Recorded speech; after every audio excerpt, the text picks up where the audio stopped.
Erlend Bakke here, founder of Mr. Outsource and author of the international best-selling book Never Work Again. Today I'm in Bath, gonna have a bath. So basically an ancient Roman city, ancient bathhouse behind here. And what I'm gonna do is I'm gonna go to something called Thermae Spa, which has a really cool outdoor heated spa where you can see the whole of Bath.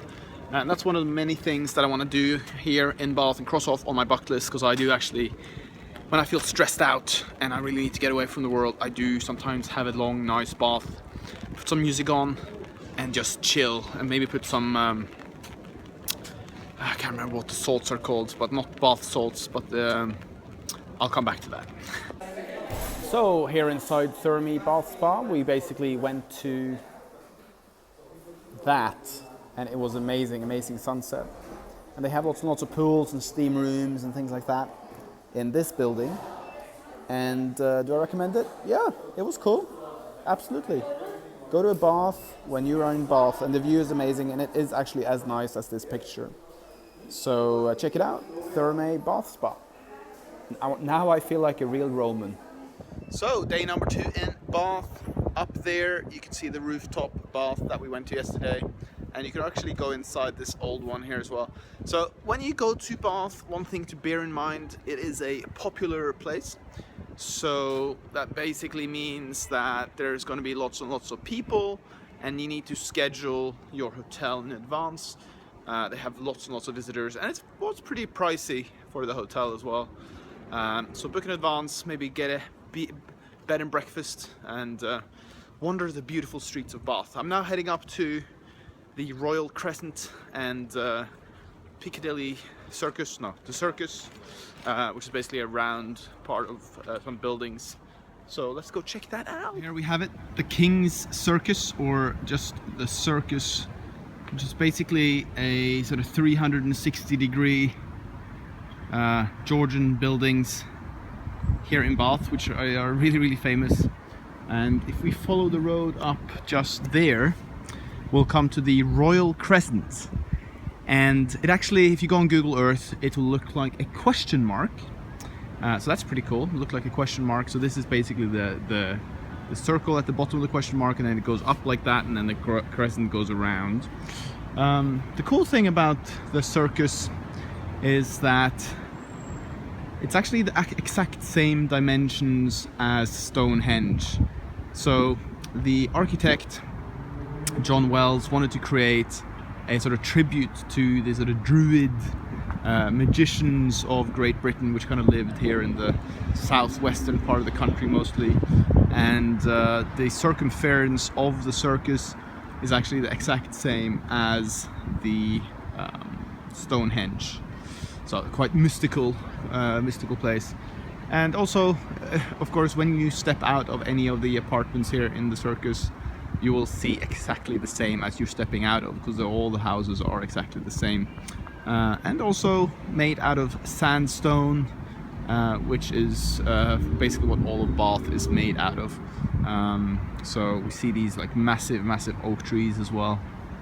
Very typical British. Let's go check out the Royal Crescent. Yeah. So here we have it, the Royal Crescent. The architect is called John Wood the Younger, which is a bit funny name, not Junior, but the Younger. He was actually the son of the architect of the Circus. Now, the John Wood Senior actually died about 3 months after the first stone was laid of the Circus, and this is the biggest example of Georgian architecture here in Bath, and it's actually Grade 1 listed. Just turning around here to show you a little bit more about the experience. Bath is really nice just to walk around. It's a very sort of cozy city. Lots of little cafes, etc. Lots of famous people have lived in the Crescent throughout the years, and of course it's still occupied by normal people, and I can imagine that the apartments are fairly pricey. So moving on to the pump house, where we're going to have some afternoon tea and enjoy the pumps, I'm sure. One of the famous people that lived in Bath is Jane Austen, and here we are, me and Jane, outside her museum. So here we have it, the bathhouse with somewhat green water down there. So basically the Celts built this thousands of years ago, but the actual structure you're seeing is only from the 19th century, 18th century time period, and all the actual Roman baths are actually underneath this construction. So what you're actually seeing isn't actually a Roman bath, it's more like a British bath. You can't actually go in the water because the Romans used lead pipes to guide the water. It's actually quite contaminated. And of course, sort of throughout the centuries, the sort of healing power of the water of Sulis, also called Minerva, was used, and people came here to get well. So all the different statues you see on top here are different Roman emperors, and when the baths opened in the 19th century, they wanted to sort of give it a real sort of Roman bath feel. So we've got Julius Caesar, it's over there, and we've got lots of other ones, and then we have here, we have the guy Hadrian's Wall. So Hadrian, another great Roman emperor. I think it's pretty cool. So the hot water rises from underneath, and there's thousands and thousands of liters that get pumped up every day, and you can see the steam from the water. The goddess Sulis is at work. So it comes from underneath up into the bathhouse.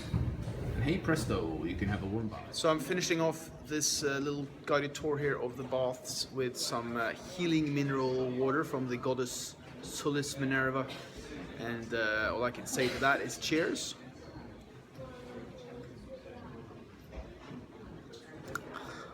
It's okay actually. So, was it any good going to the Roman baths in Bath?